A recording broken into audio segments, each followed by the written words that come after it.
La pregunta que nos hacemos quienes estamos sentados en la mesa es muy difícil de contestar. ¿Quién fue realmente Francisco de Paula Santander, uno de los hombres más calumniados en la historia de Venezuela y de Colombia? Para responder a esa pregunta hay que invitar a personas adecuadas y no las hay muchas, porque desafortunadamente en la historia nacional a todos nos han contaminado de una o de otra manera, con alguna calumnia, que se renuevan periódicamente y se repiten sin prueba alguna. Vas a mencionar el último manifiesto de las FARC reinsertadas, que dedicaron un capítulo de su documento por la Nueva Colombia, por la Nueva Marquetalia, un capítulo a recoger todas las calumnias sobre Santander y las que acaban de inventar ellos. De modo que tenemos ese primer obstáculo cognoscitivo, y es que primero encontramos las calumnias que empezaron en vida de él mismo, porque él era consciente de todo lo que le estaban inventando y escribió textos justamente para hacerle frente a las calumnias. Y además tenemos una tradición bisecular de descalificación moral, tanto de él como del Libertador. Entonces, tenemos algo que Gastón Bachelard llamó el obstáculo epistemológico. Antes de intentar aproximarse, hay que remover el obstáculo epistemológico. El general Santander sabía lo importante que había sido para la historia de la República de Colombia desde 1819 hasta su destierro de 1828 y aún más desde su retorno al país en 1832 hasta su fallecimiento en 1840. Él sabía perfectamente que él había sido protagonista principal de 2 décadas de la historia de la nación. ¿Y cómo lo sabía? En su testamento hecho de puño y letra, lacrado y sellado, hizo una cláusula en la que dispuso que se separaran de su heredad 2.500 pesos para pagar la organización de su archivo personal que él dejó y para que alguien de sus amigos escribiera una memoria, una biografía de su vida para que las generaciones posteriores entendieran quién había sido él y qué servicio le había prestado a su patria. Durante el siglo XIX, muchos de sus amigos y copartidarios en el sentido moderno después de 1848, recibieron los baúles con el archivo, lo abrieron, algunos se llevaron algunas cartas y lo devolvieron y no hicieron ninguna biografía durante el siglo XIX. Empezando por su compadre y amigo de toda la vida, Francisco Soto, que dicen que hizo el capítulo de su infancia, que había compartido con él aquí en San José y en Villa Rosario. Se dice que él envió un capítulo a la viuda, cosa que no se ha encontrado, y se dice que estaba una copia en el archivo de su hijo Foción Soto, que se dice que fue destruido durante el terremoto de Cúcuta. Así que perdimos tanto el archivo de Foción Soto como el de Francisco Soto, que lo conocía mejor que nadie desde la niñez. Y durante el siglo XX fueron muchas las personas llamadas a hacer la biografía. Pero no lo pudieron hacer. Y entregaron avances de capítulos, como Laureano García Ortiz, como mi paisano del Socorro, Horacio Rodríguez Plata, y finalmente una señora que fue directora de la Biblioteca Nacional y del Archivo, que es Pilar Moreno de Ángel, que es la única biografía que tenemos en, creo que ya 3 o 4 ediciones. Pero todos nos sentimos insatisfechos. Y el propio David Bushnell, que hizo una tesis doctoral sobre la primera administración, él al final de sus días decía que algo que lamentaba era haberse muerto sin haber hecho la segunda administración, que para él era más reveladora. Pero Bushnell nos dio una clave y nos dice, claro, tenemos el archivo personal, que tiene una historia maravillosa ese archivo, y cómo llegó a Venezuela, y cómo estuvo oculto en Venezuela hasta 1960, y cómo fue vendido por 1.000 pesitos. Es una historia maravillosa ese archivo. Pero Bushnell decía una cosa interesante: a pesar de que tenemos un gran archivo que podemos llamar oficial, alguien se tomó el trabajo de destruir la documentación íntima, sobre todo con las muchas mujeres que conoció y fueron sus amigas, protectoras y hasta amantes. No hay un papel. Así que la vida íntima no la podemos conocer porque se tomaron el trabajo de limpiar el archivo, y es un archivo oficial.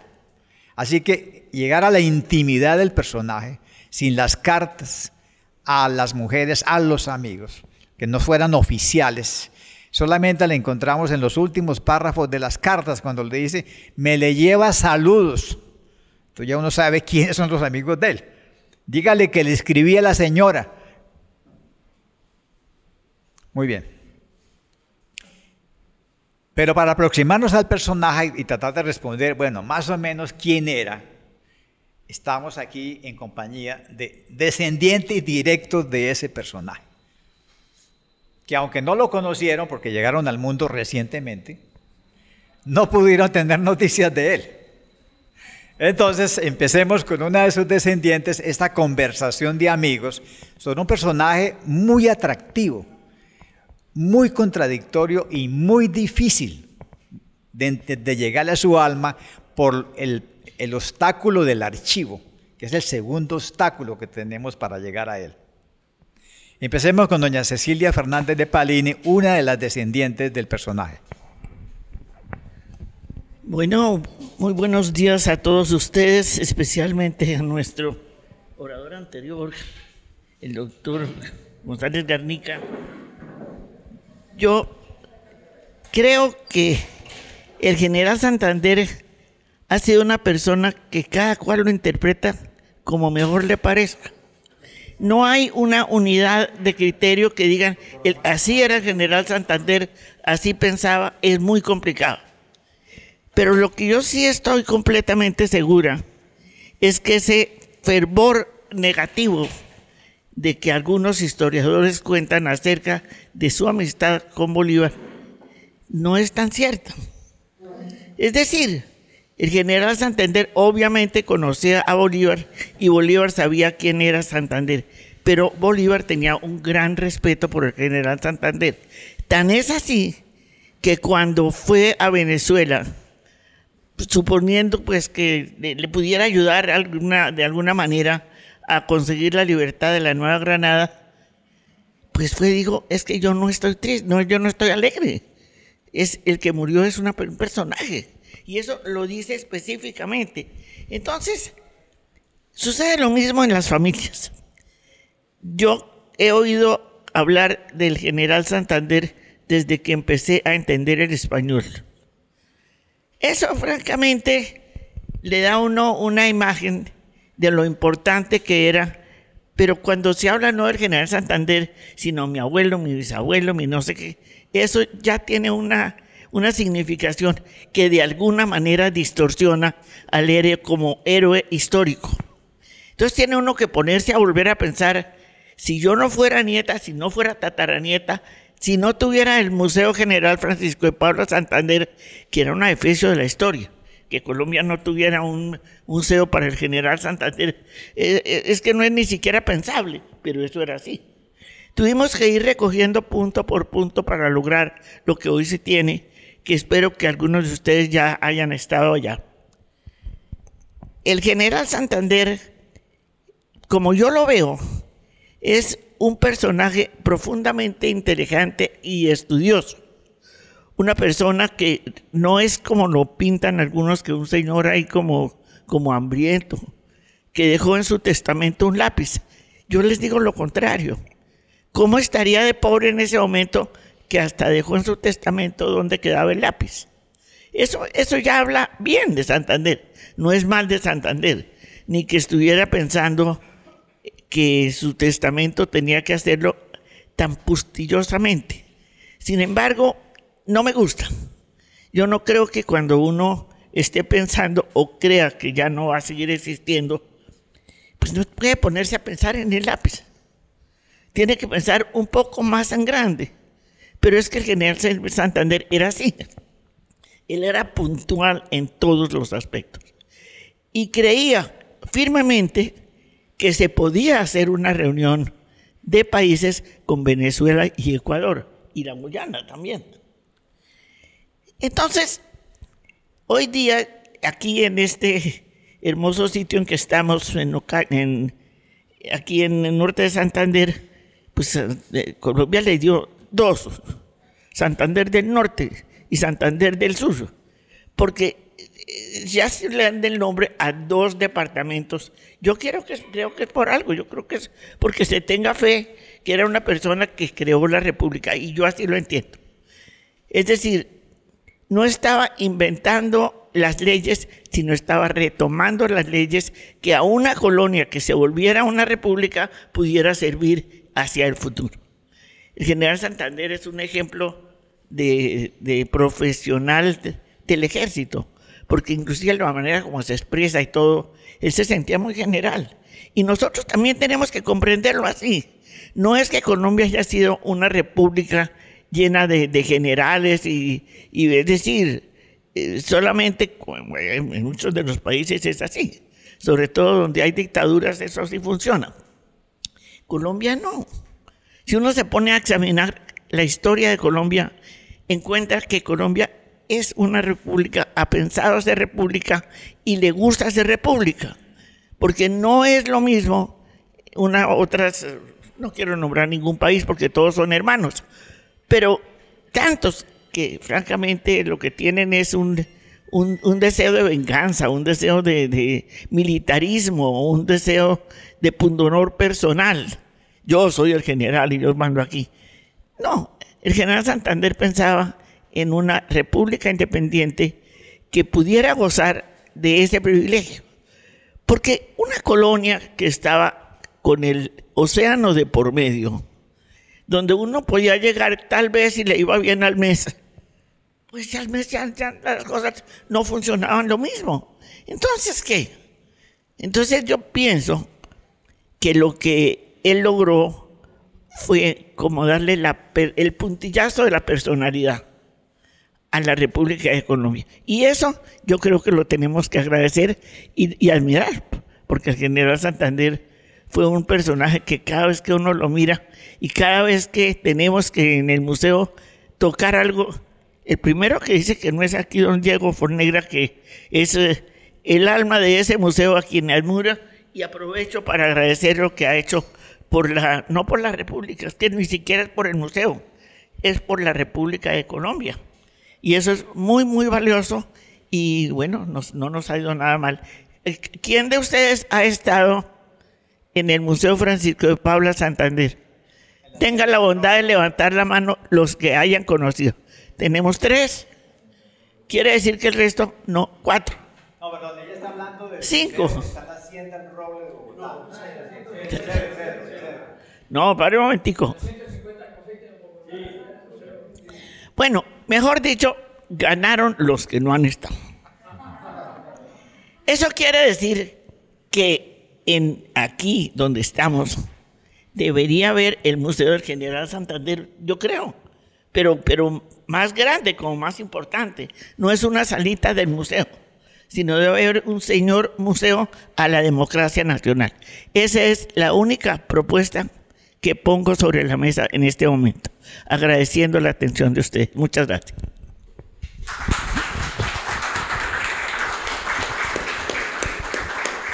Bueno, para aproximarnos un poco a la personalidad del general Santander, empecemos por sus años de formación. Él es hijo del tercer matrimonio de don Juan Agustín Santander, que tenía la hacienda aquí, en Villa del Rosario, de cacaos, de caña de azúcar y de trapiches. Y de los hijos del primer matrimonio, 2 fueron enviados a estudiar al Colegio de San Bartolomé en Santa Fe. Y él, siguiendo la tradición familiar de los Santander y de la familia materna, fue enviado muy niño a estudiar a San Bartolomé.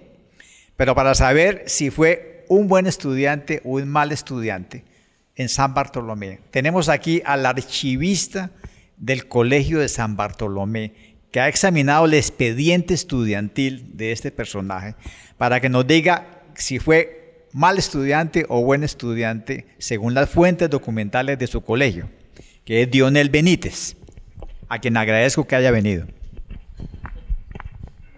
Muchas gracias, doctor Armando.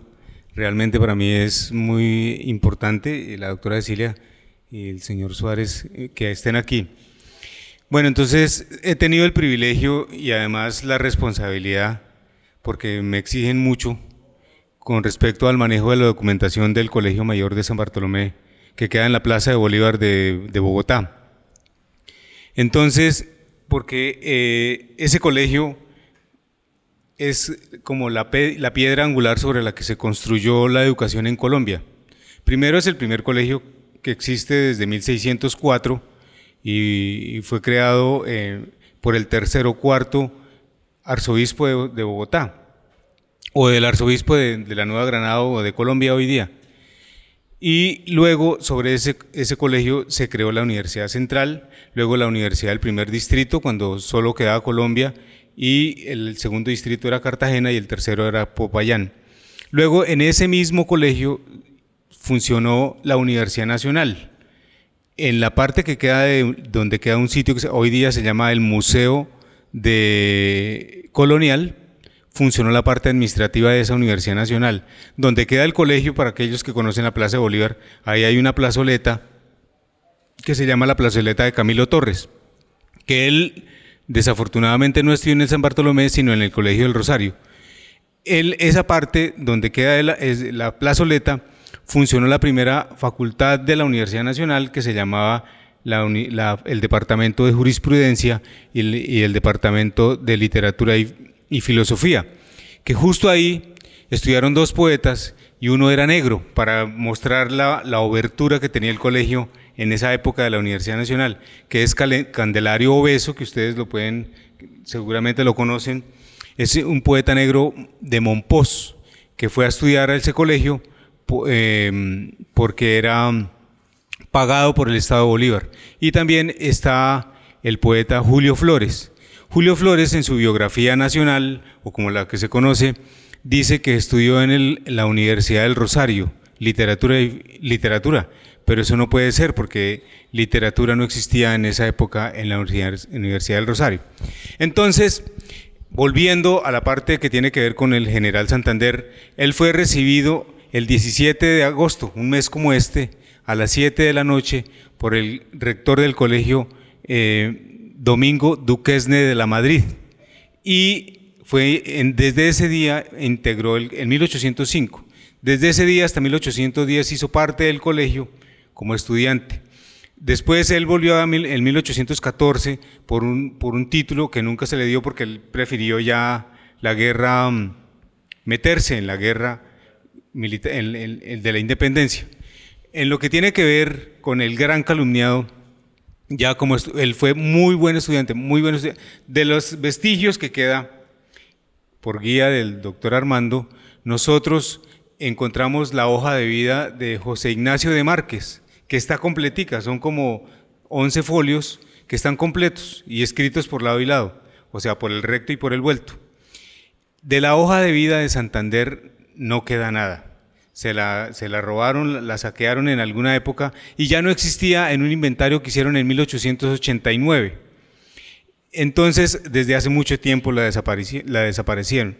De él no se conoce. Sin embargo, de la familia Santander, casi toda estudió en el San Bartolomé. Hay una cantidad de Santanderes, pero increíble.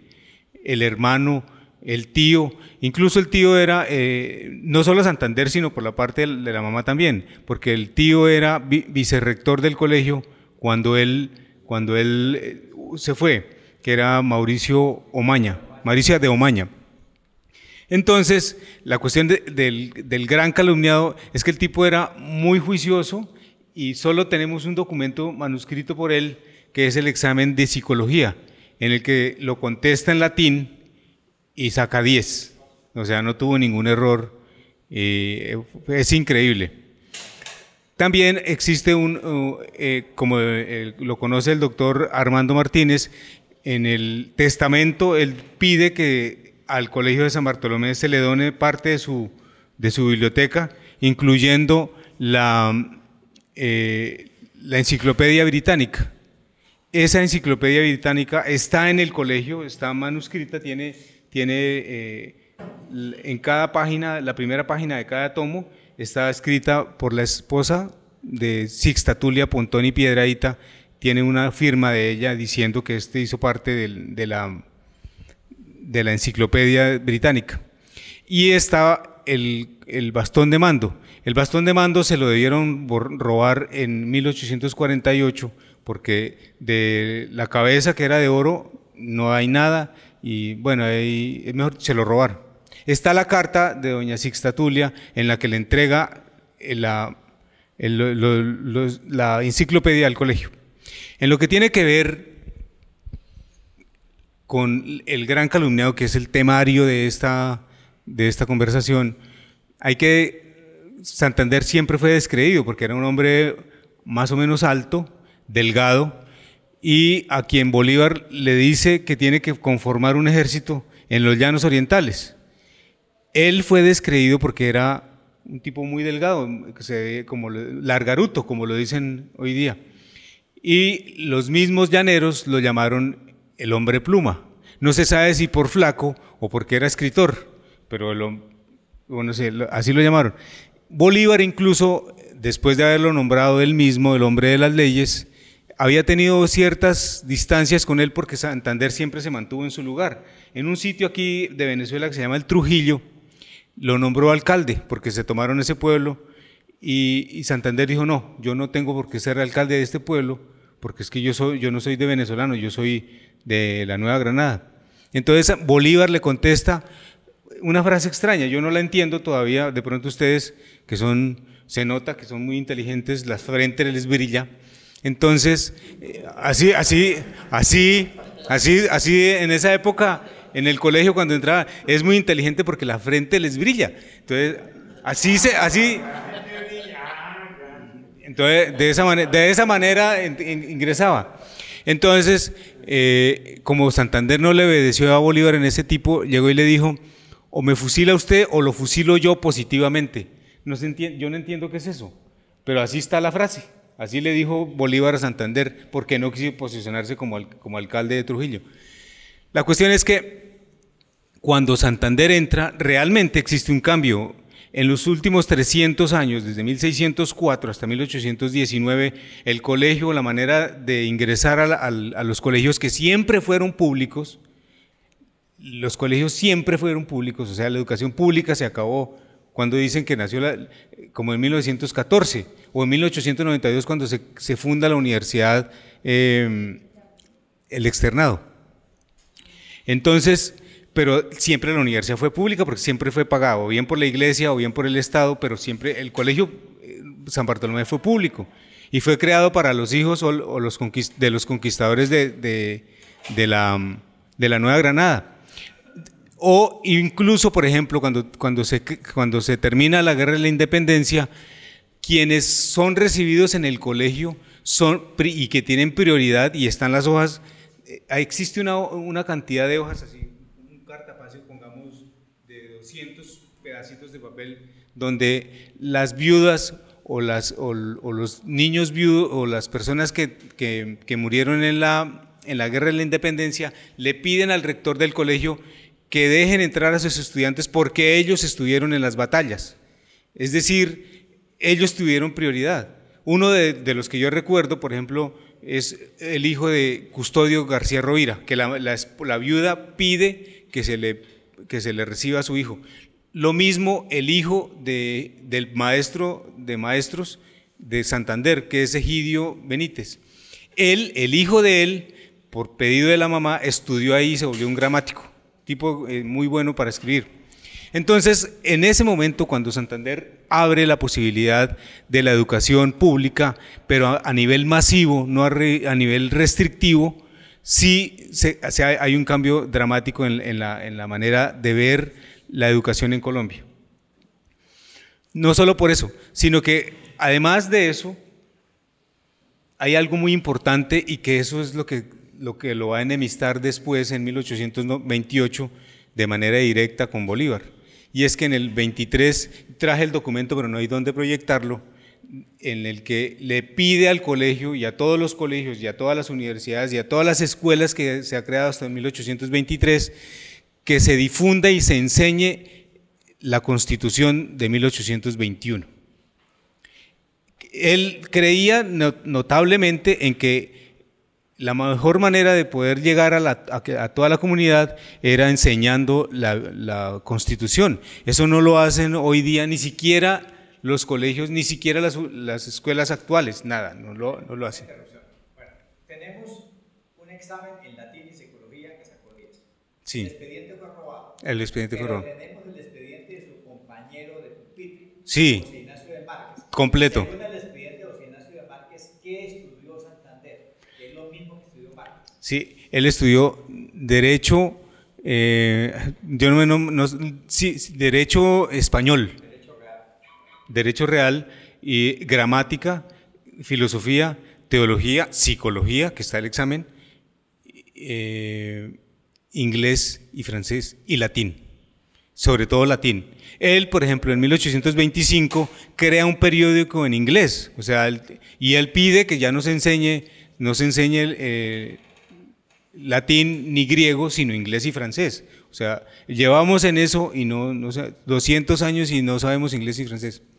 Eso en sus escritos él menciona mucho historiadores romanos. ¿En qué curso le enseñaron tanta historia romana?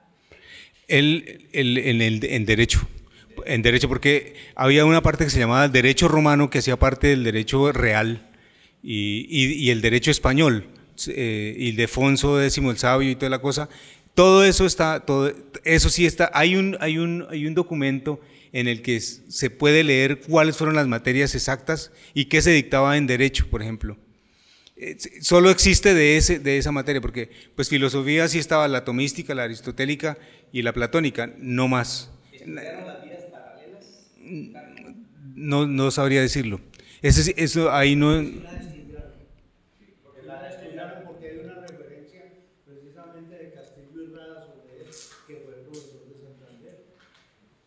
Sí, la cuestión es que Emigdio Benítez, él tuvo un pleito porque a él lo nombraron por un profesor que se enfermó porque le dio una enfermedad de clima frío.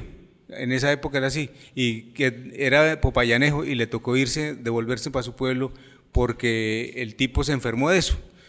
Él arma un pleito al colegio diciendo que tienen que pagarle como una pensión vitalicia porque no puede dictar clase en la altura. Y después de que le dieron, y reclama que esa cátedra se la dieron a Emigdio Benítez sin haber hecho oposición. Pero Emigdio Benítez después hizo oposición y se ganó el precio. En 1810 él ya ha hecho todos los cursos. Sí, exacto. No se ha graduado. No se ha graduado. ¿Por qué razón? Porque no ha hecho la práctica forense. O alcanzó a hacer la práctica forense en el despacho de algún abogado. Eso es lo que no está claro. Incluso después en 1814 él habla de que tiene algo pendiente académicamente, pero no se sabe si es eso. Yo no lo he podido.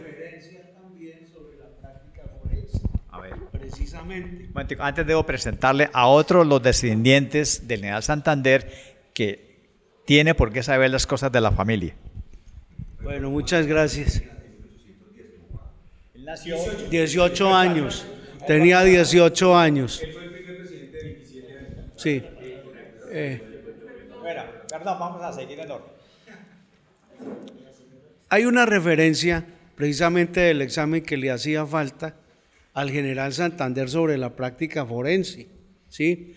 Y está en una correspondencia con su jefe militar que era Manuel del Castillo y Rada, en una carta que después, no sé por qué circunstancia, se desapareció, pero hay unos autores sobre la biografía de Santander que, entre otras cosas, fue publicada en la revista Cromos de 1921.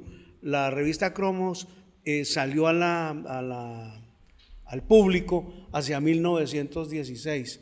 Y esta es una crónica que hace Joaquín Tamayo. Después hay otra referencia, hacia 1932, de Eduardo Castillo. Muy bien. Sí. Hizo práctica forense. ¿Recuerdas en el despacho de cuál abogado? Él había un abogado de apellido Espeleta, hijo de españoles, no el relacionado con el virrey, no. Este era un abogado Espeleta que, entre otras cosas, dicen que era oriundo de la región de Tunja. Curioso nombre también, región de Tunja, porque en esa época se hablaba o de Tunja o de los pueblos de Boyacá. Pero hay una referencia a eso. Otra anécdota: cuando Santander, en el grito de independencia, llamémoslo así, del 20 de julio, ese día tenía una sustentación a las 10 de la mañana. Entonces se arma la revolución y el hombre se va para la casa de su tío Nicolás Mauricio de Omaña, canónigo, que no era la casa, él vivía en el colegio de San Bartolomé, que fue el tutor principal, sí, de Santander, junto con su pariente Gutiérrez de Caviedes. Ahora que tú hablabas de los parentescos de Santander, es una cosa muy curiosa. Ayer hablaba yo con un amigo en el almuerzo que me invitó, creo que lo estoy viendo aquí a Carlos, y yo le comentaba una anécdota, digamos así, genealógica, de lo que es los parentescos de la frontera. Entonces, ustedes cogen, por ejemplo, la genealogía del general Santander y todos son primos, hermanos y tíos casados con sobrinas y todo eso.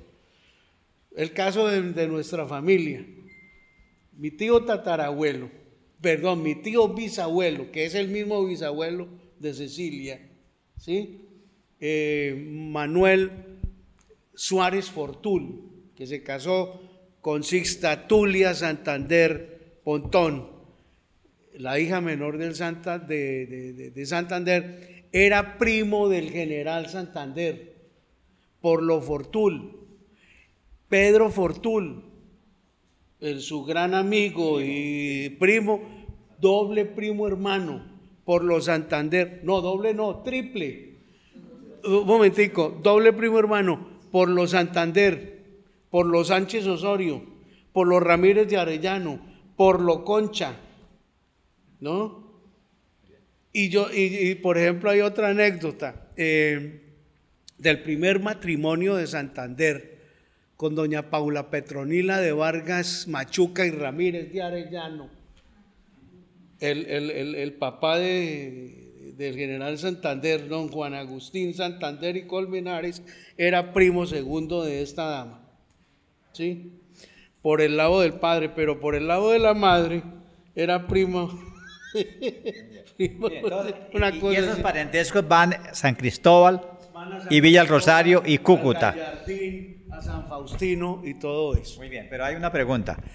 Si alguien nace en la parroquia de Nuestra Señora del Rosario y todos los domingos va a almorzar con el canónigo de la catedral, su tío, uno se imagina que es un camandulero. O sea que es un hombre que fue formado en la religión y en la devoción al Santo Rosario, como se demuestra con la gran camándula que le colgaron al cuello en su cajón en el cual fue enterrado. Entonces, ¿pueden darme detalles de la formación religiosa y en la devoción al Rosario que tuvo el general Santander? Pero eso le viene la esposa. Perdón un momento. También hay que pensar que en el momento en que lo enterraron, pues la que lo estaba haciendo era su esposa. y su esposa era bastante tendiente a la parte religiosa, que inclusive cuando estamos mostrando el museo, Diego, que espero que casi todos los días le preguntan, ¿no? ¿Pero por qué estaba vestida de monja? Y es que se vistió de monja para que fuera como más respetable su colegio. Pero eso sí es un caso un poco complicado. Entonces.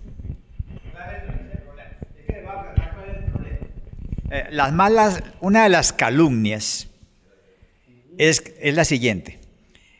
Santander dijo en el testamento: a mí cuando yo me muera, me llevan en derechura a mi tumba. Sí. En derechura. Pero como los muertos no mandan, una semana lo pusieron a dar vueltas por Bogotá. Y de esa semana, 3 días estuvo en San Francisco. Que le pusieron la gran camándula al cuello, que apareció cuando lo exhumaron. Pero una calumnia de la oposición dice que los frailes aprovecharon para meterle debajo del uniforme militar el hábito de San Francisco de la Tercera Orden, al cual él adhirió en sus últimos días. Esa es una calumnia. Es decir, que como el testamento dice, a mí me entierran con mi uniforme militar, mis botas y mi sombrero militar, le metieron debajo el hábito de San Francisco. Aclárenos esa duda, Dionel. Él no era tan devoto. La última frase que dice antes de morir es: ojalá yo hubiera creído en Dios como he creído en la patria. Así lo dijo. Es creo que es querido. Ojalá hubiese querido a Dios como... No, creído en Dios, como he creído, Entonces, él no fue camandulero, de ningún modo. Tiene razón la doctora Cecilia cuando dice que la esposa tenía un problema como psicológico, devota, pero desenterrar el cuerpo tampoco es que tenga como muy claro las cosas. La cuestión es que él no fue tan devoto. Y creo que el haber creado el Partido Liberal y haber sido tan progresista lo mostró muy bien. Pero él creía en Dios, él fue padrino, en el camino de su casa hasta la catedral siempre se encontraba con todo el mundo, se saludaba a todo el mundo, era un tipo alegre, él tocaba guitarra, mujeriego, y era un tipo muy alegre y no tan creyente, eso sí eso toca decirlo.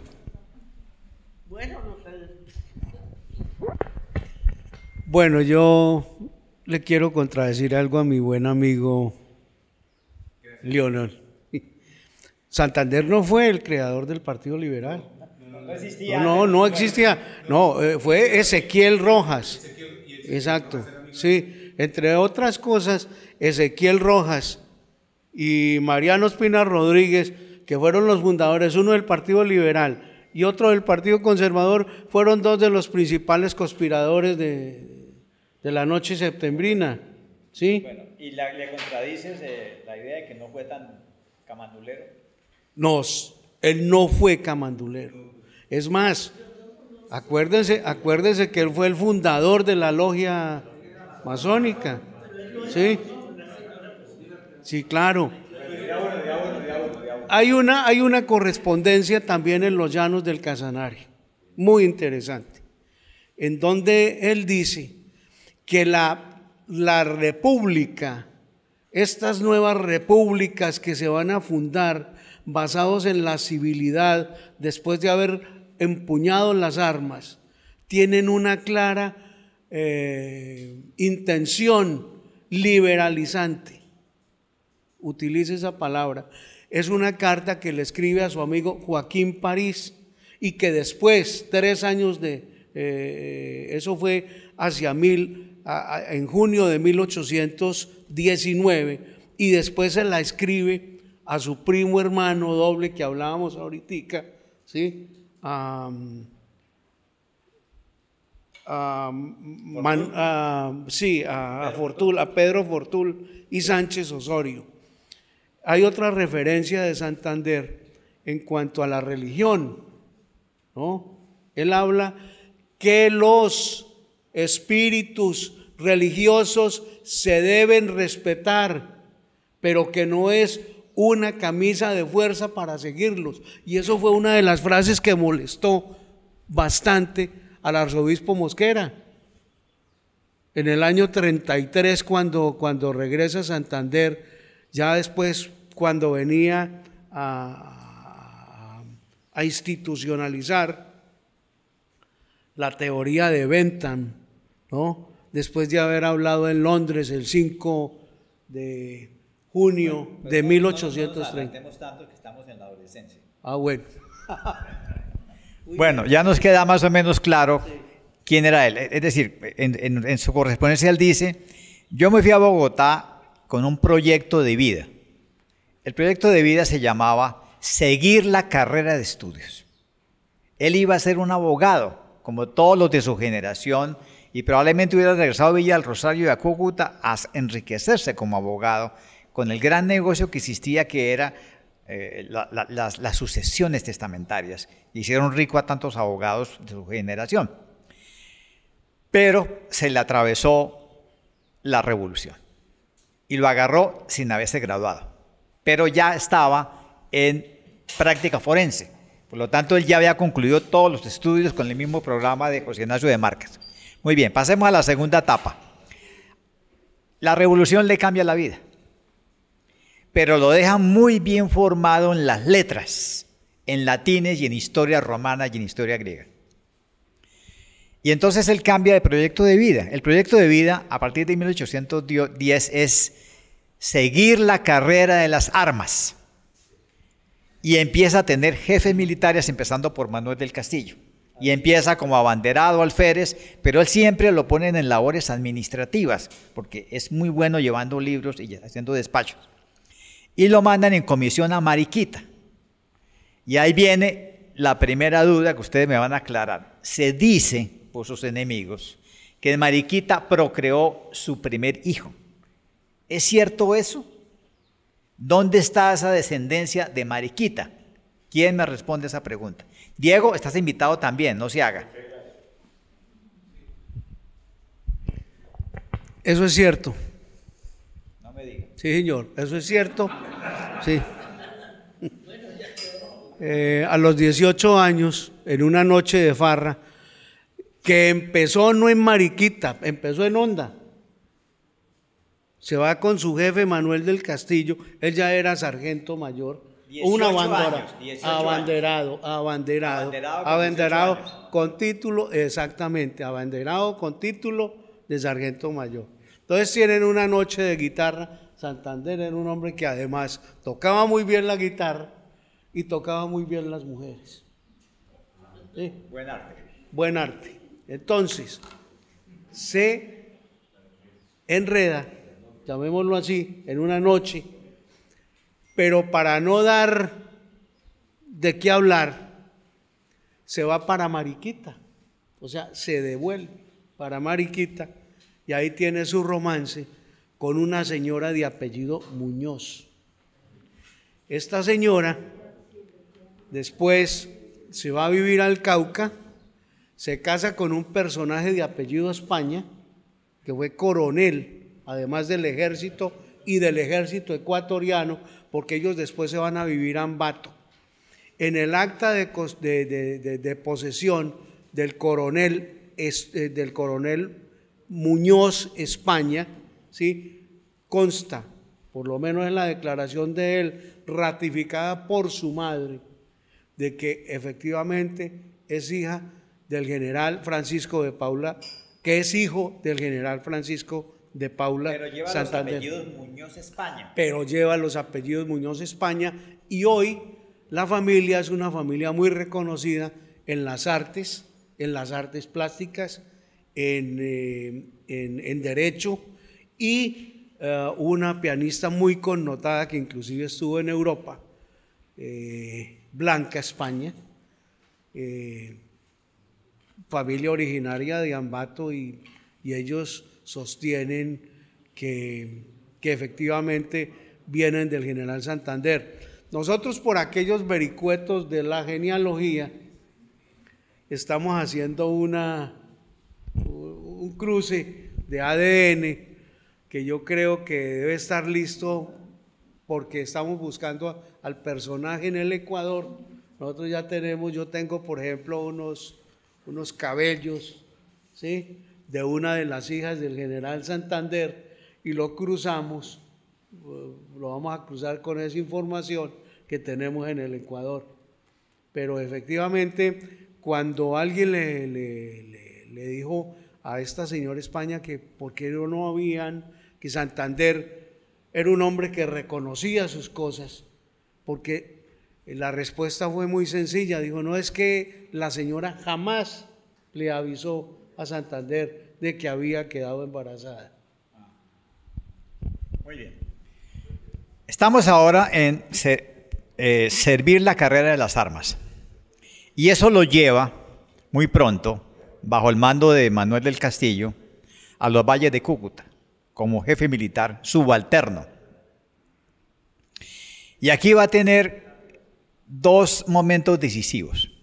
Uno es su primera derrota militar en el llano de Carrillo, que es hasta aquí más o menos lo que hoy en día es el municipio de Los Patios.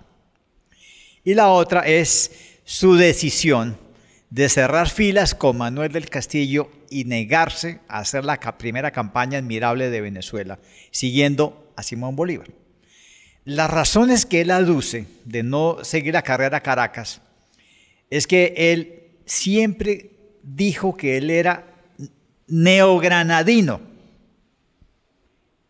y que por lo tanto él no tenía ningún derecho a meterse en Venezuela. O sea, él tiene una conciencia plena de que él representa la Nueva Granada y que es muy distinto a Venezuela. Y se negó a entrar a Venezuela siguiendo a Bolívar, que esperó órdenes del Congreso. Pero antes de eso, tiene un problema Santander, y es que él tuvo que tomar partido por el gobierno del Congreso de las Provincias Unidas, de la Nueva Granada, es decir, en contra del mando de Nariño, con lo cual es uno de los que hicieron defección en Tunja y se voltearon con Baraya, y por lo tanto queda enemistado con los santafereños, que cuando son derrotados lo van a encerrar. Y el encierro de Bogotá lo hacen en San Bartolomé. Esa es la prisión que le dan. Cuéntenos de la primera prisión cuando fue derrotado y herido en un brazo en el intento de toma de Santa Fe. Se llama Santa Fe porque aún no ha aparecido Bolívar a renombrarlo. Sí, el nombre de Santa Fe lo pierde en la ley orgánica de Angostura. Ahí le quitan el Santa Fe y queda Bogotá. Entonces, a él, cuando lo hieren, Nicolás Mauricio Omaña, que es el tío y vicerrector del colegio, se ofrece a cuidarlo y lo encierra en el colegio. Como ustedes conocen, en la Plaza de Bolívar de Bogotá, el colegio daba hasta la esquina propia, pero donde hoy queda la plazoleta, quedaba la entrada principal por la carrera séptima. Lo recibe Nicolás Omaña y lo encierra. Pero la cuestión es que por la carrera sexta, con calle novena del colegio, que hoy día es el edificio completo y funcionan los parqueaderos del colegio, en ese tiempo era un lote donde guardaban los caballos de la gente que llegaba forastera, y por ahí lo dejó salir. Entonces el tío lo dijo, vea, no se meta en problemas, salga por aquí, váyase. A mí no me va a pasar nada, yo soy el vicerrector de este colegio, váyase. Y Santander huye, sale huyendo. Ahí ese fue el único momento, en ese momento, o en esa época, que duró la prisión. No fue ni siquiera un día ni una noche, sino rapidito. Luego, la herida no fue profunda. Pues sí, hubiera podido ser profunda, pero la cuestión era huir, porque el tipo estaba que lo mataban. Se había enemistado mucho, estaba enemistado con los santafereños o con los bogotanos, y eso era un problema mayor justo en el corazón de la ciudad. ¿Tú crees que de ahí viene la rivalidad y pelea permanente con Antonio Nariño? Sí, Sí, definitivamente, y eso se ve ya en 1821, cuando Nariño funda el periódico, ¿cómo se llama? Hay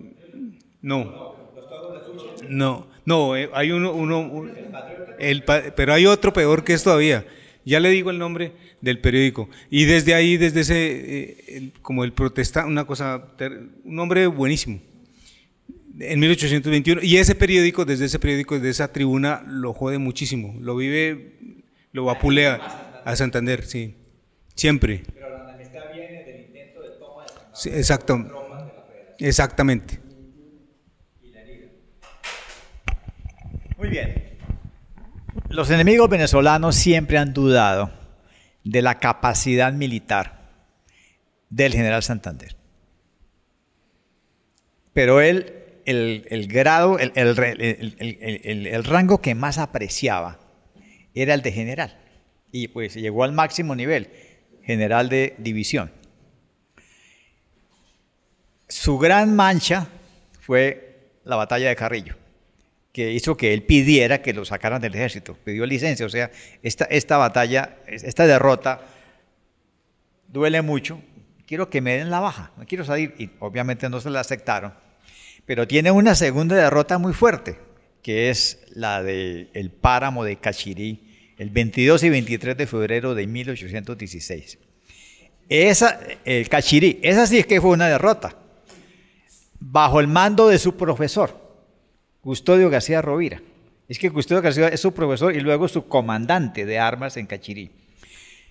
La derrota de Cachirí, que es la derrota de todos, de toda la generación granadina, bajo los mandos de García Rovira y del coronel francés y de Santander, que en ese momento es coronel, se calcula, porque nadie contó muertos, se calcula que perdieron 1000 hombres, la mayoría socorranos, 1000 hombres. ¿Y quién los derrotó? Los derrotaron otros americanos, porque es que la tercera división de Calzada básicamente son venezolanos y puertorriqueños. Es más, Matías Escuté, que es el ganador de la batalla, es puertorriqueño. Y ahí por primera vez se usaron los clarines de guerra por parte del ejército español, y los socorranos se murieron del susto, porque nunca habían oído clarines de guerra, y en las trincheras murieron de susto. Además, fueron copados sobre las fronteras que habían cavado, que esa fue la estrategia, tres líneas de trincheras, y todos huyeron, entre ellos Santander. Y tenemos el testimonio de Elías Sevilla, que pasó por ahí después con el ejército, y Elías Sevilla dice que por lo menos había 1000 muertos comidos por las aves de rapiña, porque nunca fueron enterrados. Alcanzó a ver toda la mortandad de caballos, porque eso fue un cuerpo a cuerpo dentro de las trincheras. Esa sí fue la gran derrota, pues, de toda esa generación, pero a él la que además le dolió fue la de Carrillo, porque se la atribuyeron totalmente a él.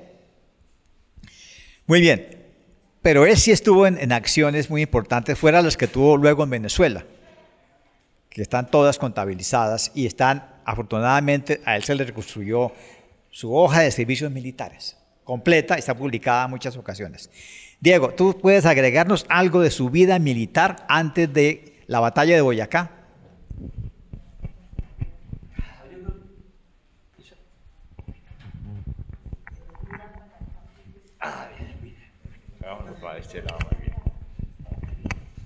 Yo creo que ese mismo temperamento de Santander tenía un temperamento que no se hablaba muy fuerte.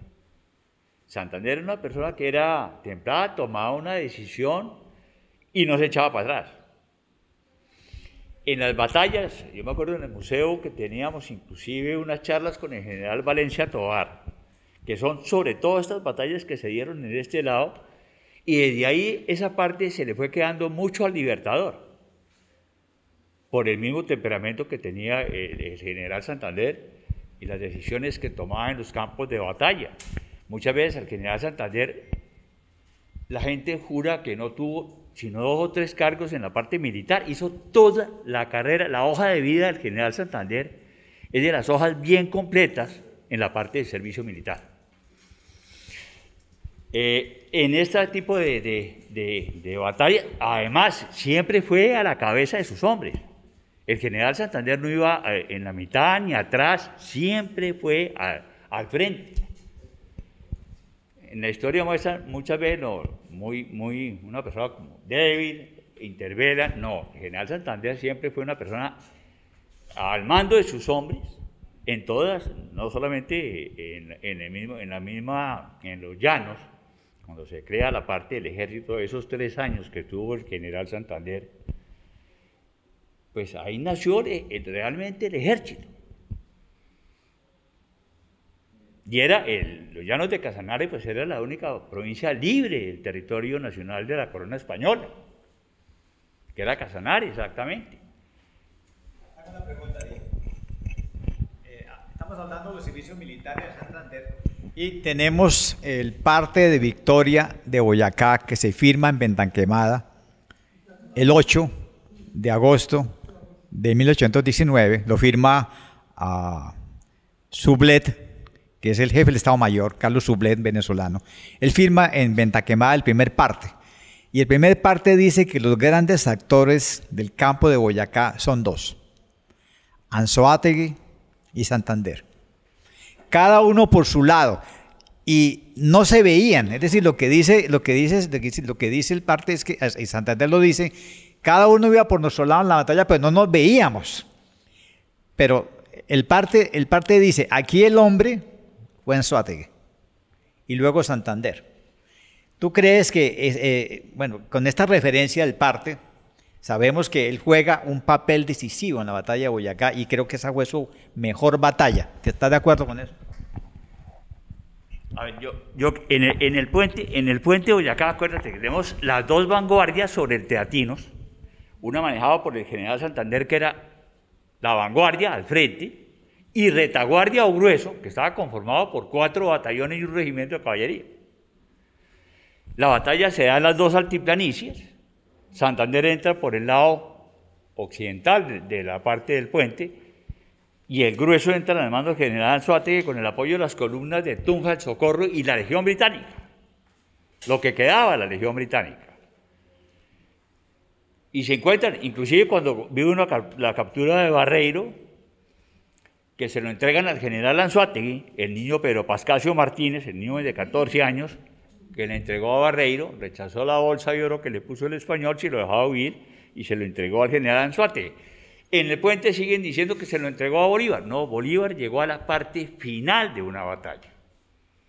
Y ahí es cuando asciende a generales de división al general Santander y al general Anzoátegui. Esos 2 títulos de general de división para los 2 es la mejor prueba documental de que esos fueron los hombres decisivos en Boyacá.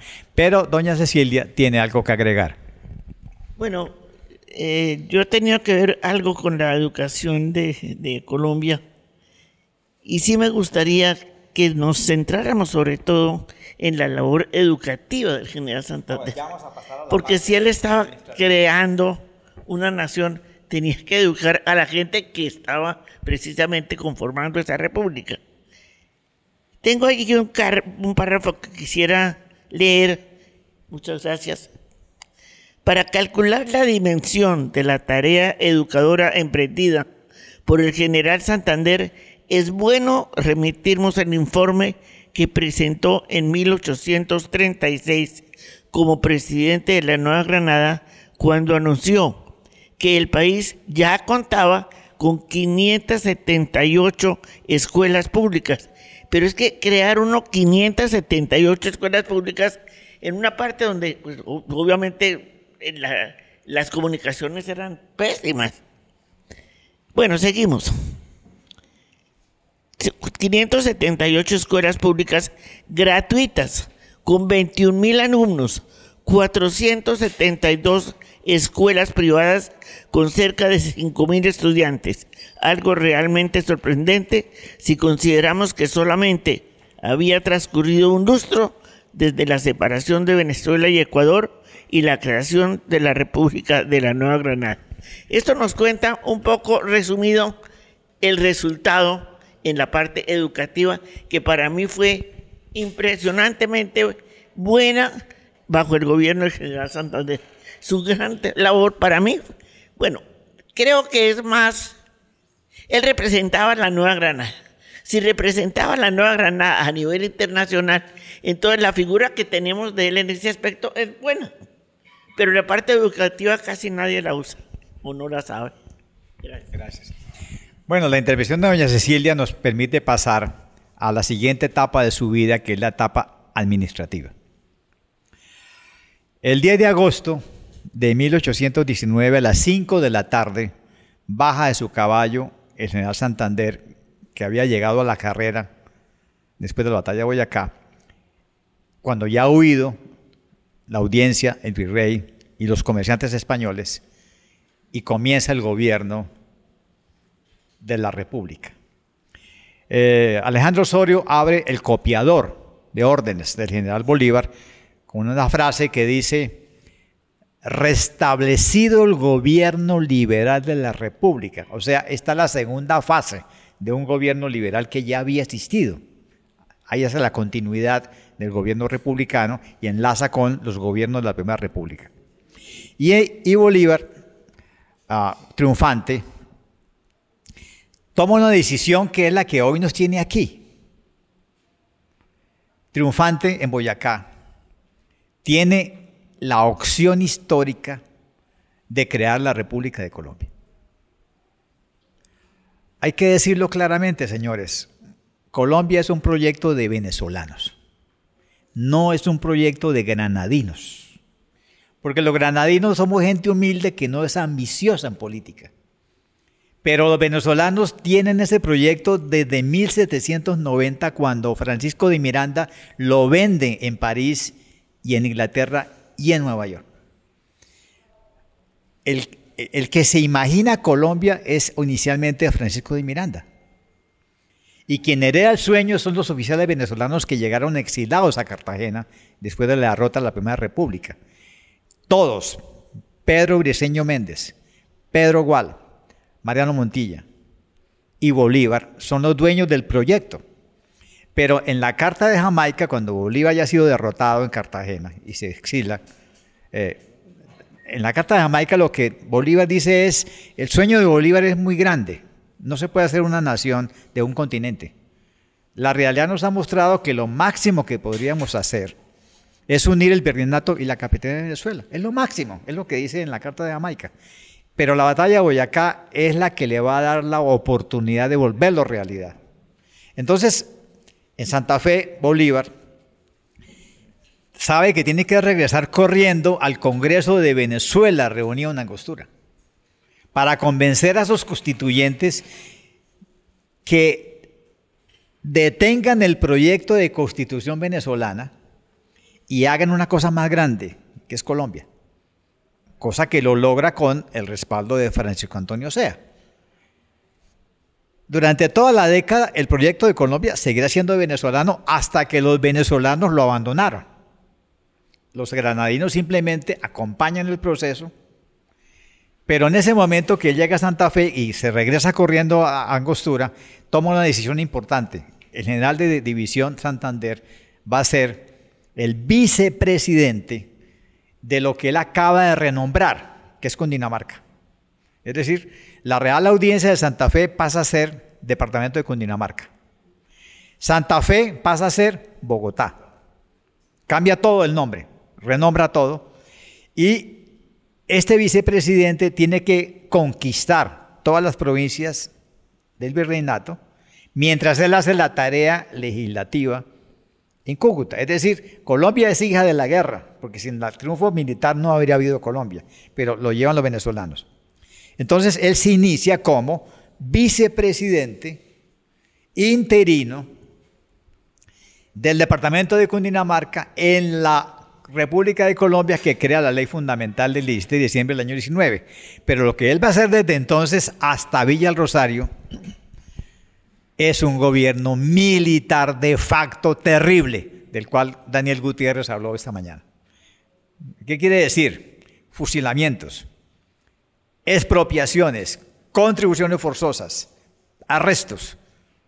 Y entonces viene en este contexto del gobierno militar el acontecimiento terrible del fusilamiento de 39 españoles en la plaza de, ahora sí, Bogotá, que será usado de por vida por todos sus enemigos para mostrar su crueldad. 38 de ellos fueron capturados en el campo de Boyacá, oficiales españoles. La cabeza de ellos, que es Barreiro, muy buen mozo, el amor de las señoras de Santa Fe, que interpusieron sus dones y palabras para salvarle la vida, no sirvieron de nada. Y el fusilado número 39 es el viejo Malpica, que no tiene nada que ver, que simplemente en el atrio de la catedral soltó la boca y le contaron a Santander y lo metieron adentro y fue fusilado por lambón. Pero lo que quiere decir es que eso le tira el argumento de que se le iban a escapar los españoles. Sí, y el Malpica no tiene nada que ver. Entonces, ¿ustedes qué pueden agregar a este hecho terrible de haber fusilado 39 españoles presos bajo su custodia, de los cuales uno es totalmente inocente de lo que pasó en el campo de Boyacá? Hay una situación y es, uno puede cometer un error porque quiere cometerlo, o un crimen porque quiere cometerlo, y otro por miedo. La mayoría de las cosas que suceden ahí es por miedo. Tanto era el miedo de que volviera a ocurrir una retoma del país, que las falencias del ejército que mostraron durante las batallas anteriores a la batalla de Boyacá era la creación de cuadros de mando, es decir, sargentos, sargento mayor, todo ese tipo, un comandante de cuadros. Tanto fue así que al Colegio San Bartolomé y al Colegio del Rosario los formaron como escuelas militares y ahí impartieron la instrucción de que se formaran los cuadros militares. Entonces, Bolívar y Santander, lo que más tenían miedo era esa insurgencia, y si mantenían cerca o tenían encerrados a los españoles, tenían la posibilidad abierta de que se volvieran a retomar. Entonces lo hicieron por el miedo, más por miedo que por convicción propia. Yo no estoy exculpando en ese sentido a Santander, porque pues él tendrá otros argumentos que yo no me los conozco completos, pero esa es una de las partes o las conclusivas de esa situación. Bueno, ese es un argumento, el miedo, pero Santander se dio cuenta de lo que había hecho y de la trascendencia histórica de ese fusilamiento, y por eso escribió dos cosas. Escribió una defensa de lo que había hecho, que hizo publicar. Es decir, él ya sabía que la historia se lo iba a reclamar, y por eso escribe una defensa de lo que hizo. Y le manda una carta a Bolívar contándole y diciéndole: usted me tiene que defender. O sea, hay una carta a Bolívar donde le dice: usted me tiene que respaldar en esta fechoría que yo he hecho. Claro, a Bolívar no le gustó este chiste, porque además eran prisioneros para intercambio que era imposible porque ya no existían los que iban a intercambiar, eso no existía. Pero lo que se dice es que el miedo se genera por las simpatías que tenían estos oficiales españoles en la población de Santa Fe. Claro, a Barreiro lo llamaban el Adonis, sí. A Barreiro lo llamaban el Adonis de Santa Fe. Entonces, pues obviamente que tenía mucho adepto femenino, y lo femenino en la época de la independencia era muy importante, o sea, era crucial el poder femenino en ese momento.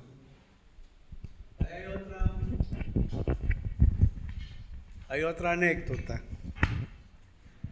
que que traigo a la memoria. Cuando Santander sale del Colegio de San Bartolomé la tarde-noche de 1810, a raíz a instancias de su tío Nicolás Mauricio de Omaña, él se queda en la casa de una dama, ¿sí?, que se llamaba Leticia de Urquinaona. ¿Dónde viene ahorita el chisme? El chisme viene, el chisme viene de que la tal Leticia de Urquinaona, que no tenía nada que ver con el consejero real, ¿no? No, pero era de la familia, pero no tan directamente como lo han expresado algunos historiadores. Era una de las damas que más quería al general Barreiro. Entonces, hay una carta muy insinuosa que no alcanzó a ser publicada, pero que se quedó en las famosas cartas de los 50 de nuestro amigo Eladio de Urizarry, en la cual supuestamente le dice: ¿y qué me tienes que contestar sobre Urquinaona y Barreiro? Y eso se quedó ahí con el interrogante para la historia, como insinuando de que Santander había mandado fusilar a Barreiro por haberse metido en su relación con la Urquinaona, ¿no? Entonces, esa es otra de las... sí, no, pues, pero es que si me dejan, yo aquí les tengo, mire. Hay un tema interesante que es Santander y las mujeres. Antonio Cacua Prada es quien más ha interesado, pero él sí se tomó el trabajo de destruir cualquier huella epistolar, de modo que todos son chismes, porque no hay huellas epistolares, ni siquiera con Nicolasa, que era voz pública, y todo el mundo le mandaba saludos cuando le escribía a él, y no hay una carta, no hay carta realmente, a pesar de ser la mujer más importante en su vida, por la situación anómala en la cual ella vivía. Pero David Bushnell, que fue el hombre que se interesó y se apasionó por Santander, en uno de sus últimos artículos, él dice: nosotros los caballeros norteamericanos no perdonamos que él no se haya casado con Nicolasa cuando regresó de Europa y la encontró viuda. ¿Por qué Santander no se quiso casar con Nicolasa Umaña viuda, si tenía todo expedito y le había sido la mujer más fiel que le había salvado la vida, le había administrado todos sus negocios? O sea, ¿por qué no se produjo ese matrimonio que todo el mundo esperaba? Ahí, pues es que también eso me molesta un poco, que de la historia solo se hable de los chismes, pero lo que usted dice es cierto. La existencia epistolar fue borrada del mapa. Sí, fue a propósito. Ese lavado de cara molesta un poco, porque uno tiene su vida oscura, como todos tenemos secretos.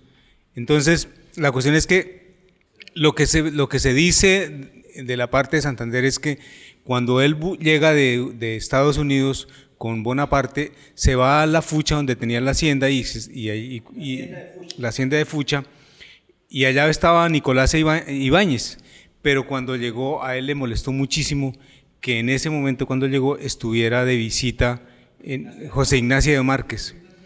Entonces, cuando José Ignacio de Márquez está ahí, lo va a saludar como su amigo, él no lo acepta como su amigo, sino que con su capa lo quita de un lado y ya no lo siente como su amigo, y luego lo coge esto lo leí en la introducción de un libro biográfico de Rafael Reyes, escrito por otra persona, y en la biografía de Rafael Reyes dice que eso se lo contó Rafael Reyes al hijo. Entonces, eso es chisme. La cuestión es que, según ese chisme, Santander cogió de las solapas del saco a Márquez y lo iba a botar por el segundo piso, por una ventana del segundo piso, y Nicolás Ibáñez le dijo: el que se tiene que ir de esta casa es usted, y eso no le gustó. Eso seguramente lo hirió terriblemente y lo jodió para siempre con eso. ¿Y Nicolás le devolvió? Eso sí es cierto, eso ya es real, que ella le devuelve la casa a Santander. El segundo piso tiene unos 50 sillas. Pero si cae de cabeza... Yo un día fui a medirlo. Pues si no, no se mata. Pero si lo tira, pues yo no sé. Muy bien. Bueno, como todo se queda en chisme porque no hay ningún testimonio documental, tenemos que olvidarnos de las mujeres. Pero hay otra cosa que sí es cierta. En su exilio a Europa y durante el tiempo antes del exilio, Santander no duerme solo. Santander siempre es acompañado a dormir en el mismo cuarto, nunca en la misma cama, por Pachito, por Francisco González, pamplonés, que lo acompaña en todo el exilio, y Santander le paga estudios de dibujo en París, y ahí Pachito le pinta el medallón, la primera imagen a color.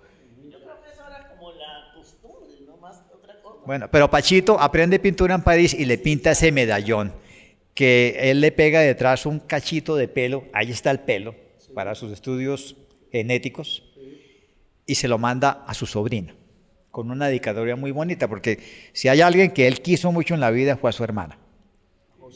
A Josefita, y todo el mundo le mandaba a Josefita. Es su única hermana sobreviviente del tercer matrimonio de su papá.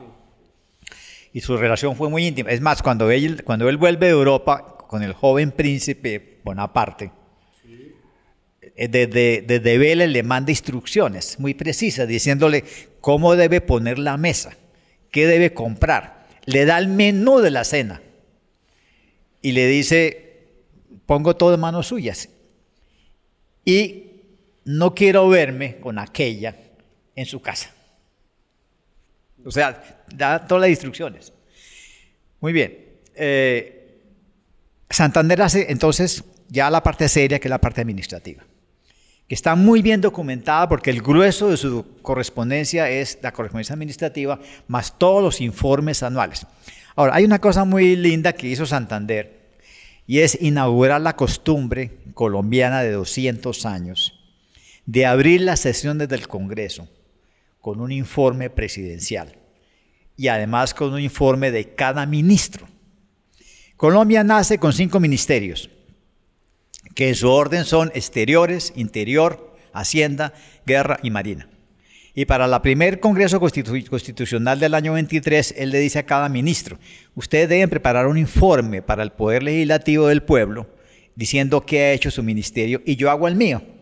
Esa costumbre del informe gubernamental anual, tanto de cada ministro como de cada presidente, se ha mantenido en este país 200 años, y están completos.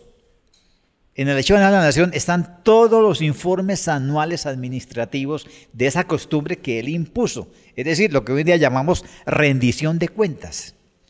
Y ahí está la historia del Estado colombiano. Eso habla, digamos, de su calidad administrativa. Es un hombre que escribía sin parar, todos los días, con una letra endemoniada, que sus pobres escribanos tenían que vertir en decretos y cosas, pero ahí está el archivo maravilloso, cuyo original está en Venezuela por voluntad de sus descendientes, pero afortunadamente tenemos 2 ediciones muy grandes de esa correspondencia. Muy bien, hablemos un poco ahora sí de lo serio que es la parte administrativa. Doña Cecilia ya nos habló del proyecto de educación pública.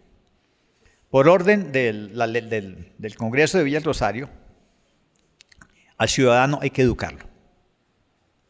Y hay que educarlo en primeras letras, aritmética, geometría y religión.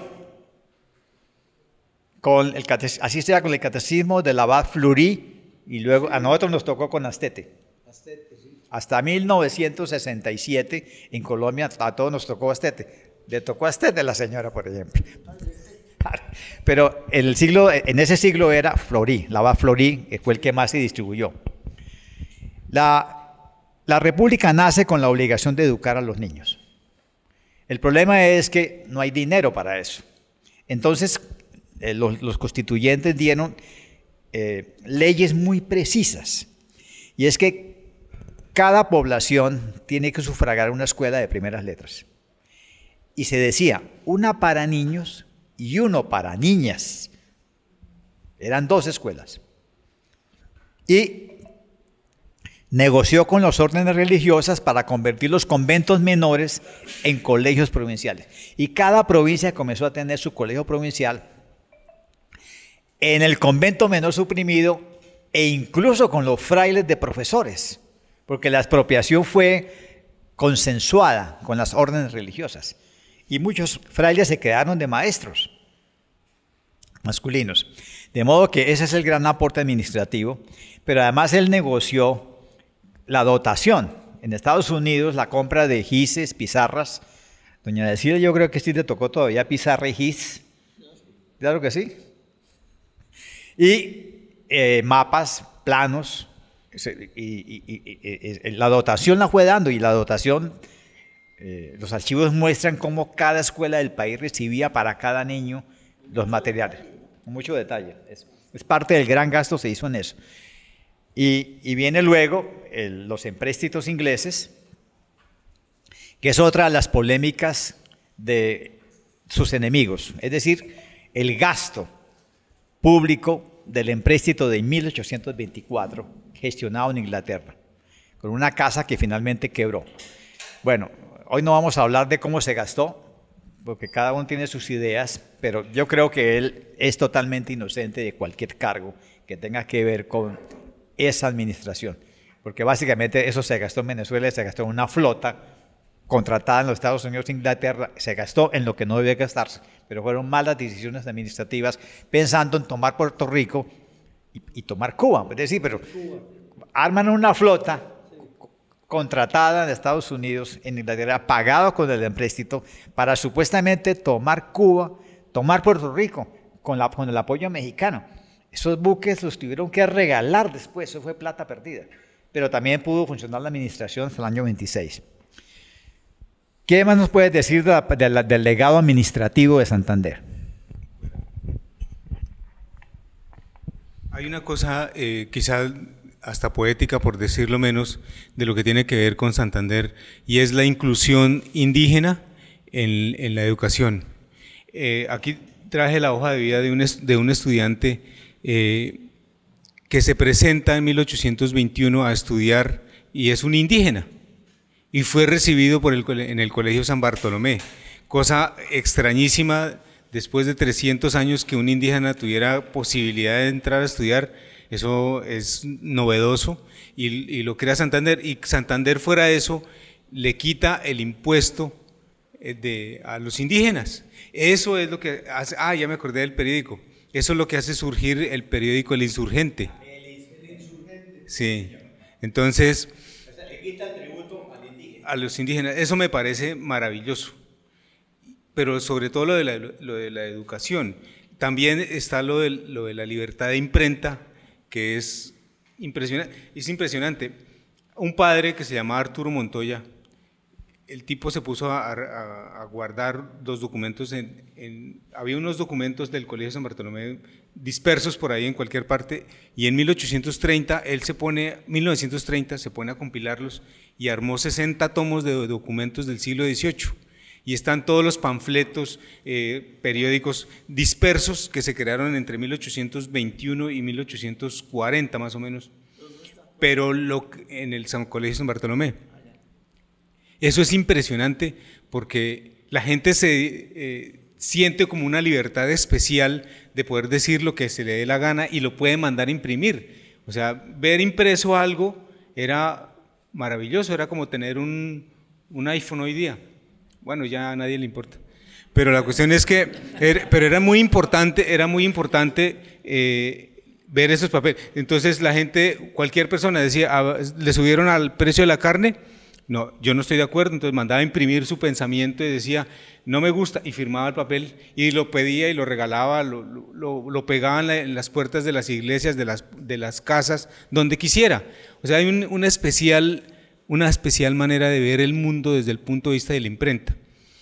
Otra cosa que es como la falta, hay una falta también de visión en cuanto a la construcción de edificaciones para la educación, porque el reciclaje se mantiene. Entonces, como no tenemos cómo hacer la cocina, entonces donde estaba la cocina hagamos una pieza. Ese tipo de cosas siento que no cambiaron la Colombia y debieron siempre crear instituciones grandes para la educación. Y el impacto se puede ver, por ejemplo, en la manera como creció la Universidad Nacional cuando López Pumarejo expropia la parte de la finca o la hacienda del Salitre y monta semejante universidad como es la que está en Bogotá para crear una universidad. Pienso que ese reciclaje de edificación no se debió hacer, que se debió crear universidades propias y la manera como debieron hacerlo es buscando la manera de crear recursos para eso. Para eso es un gobierno, para crear y gestionar recursos. ¿Qué más? Otro, la enseñanza del inglés y el francés, como ya lo había dicho. Pero el francés tenía mucha más importancia. En ese momento, pues sí, sí.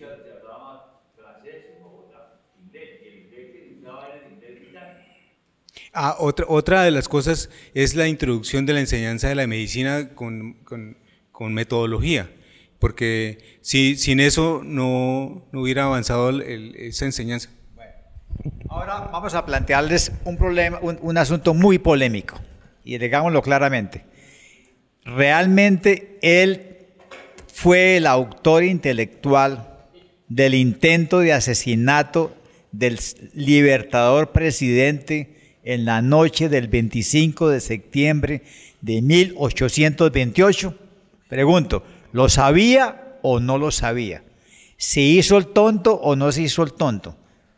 ¿Tuvo algo que ver o lo cogió por sorpresa?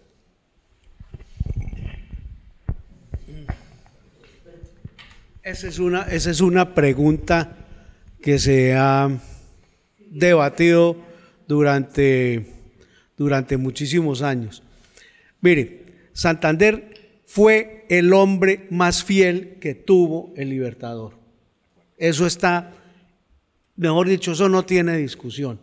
Yo creo que la correspondencia, el respeto, el afecto más importante de los libertadores de América, y cuando hablo de América, hablo desde Argentina hasta México y más arriba, ¿sí? Pasando por los padres libertadores, como dijo el señor fiscal, sí. Bueno, entre otras cosas ya se posesionaría, ¿no? Bueno, sí, entonces, toda la literatura, toda la historia que se ha escrito acerca de que si Santander sabía o no sabía, se desvirtúa por tres razones fundamentales. La primera, Santander le salvó la vida 3 veces al Libertador.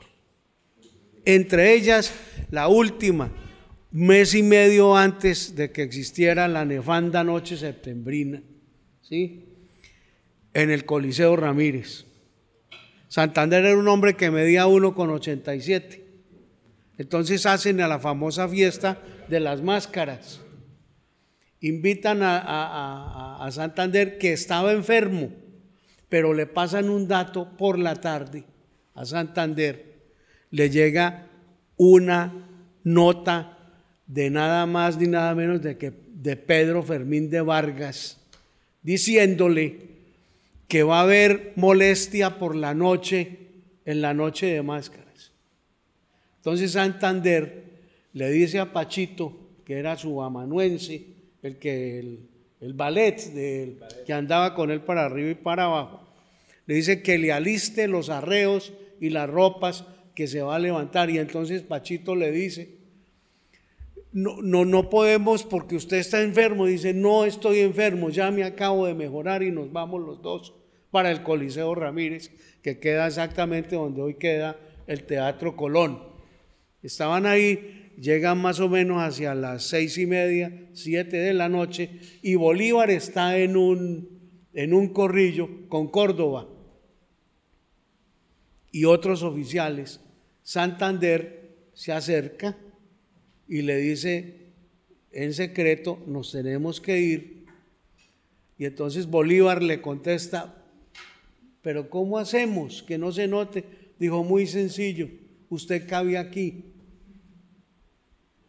Bolívar era delgadito, casaba 37, ¿sí?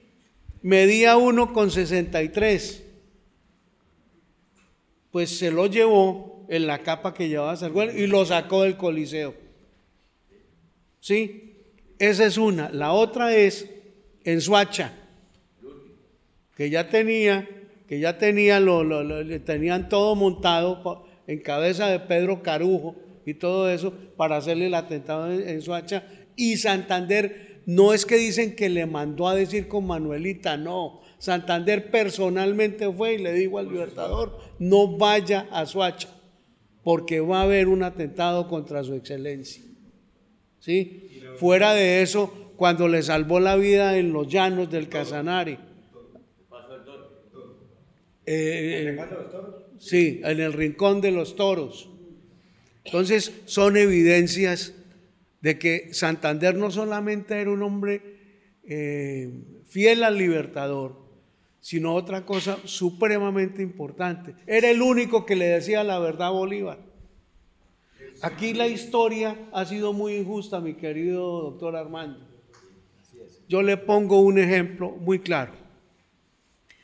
Aquí hay un personaje que los historiadores no han estudiado bien a fondo. ¿Qué es? La joyita de Miguel Peña. Venezolano. Miguel Peña se alió junto con el amigo Urizarry y empezaron las consejas y los dicterios contra Santander, porque Miguel Peña fue prácticamente destituido por Santander por el problema que hubo con el coronel Infante.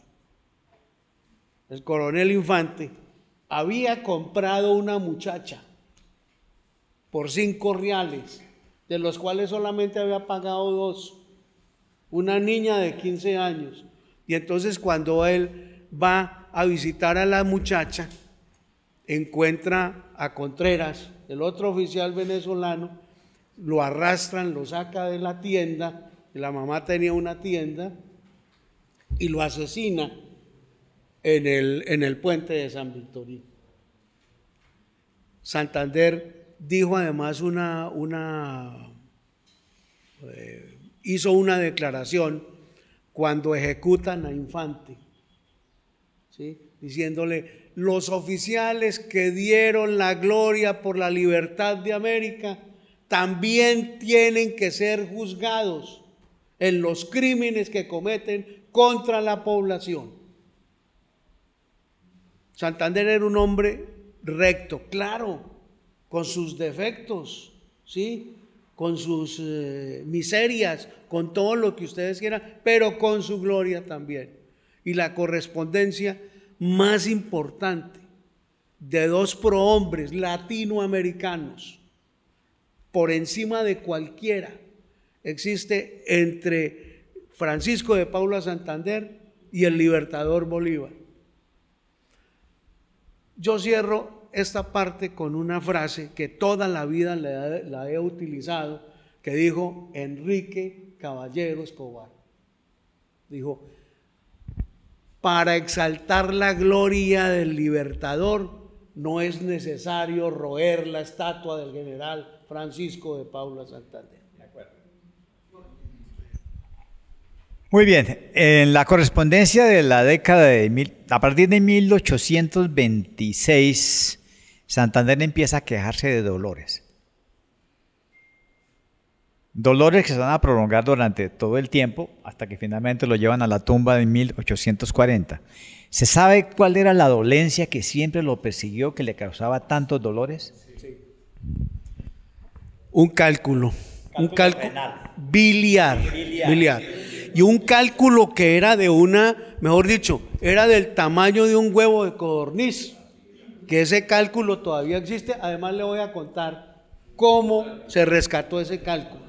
Ese cálculo estuvo inclusive en Europa.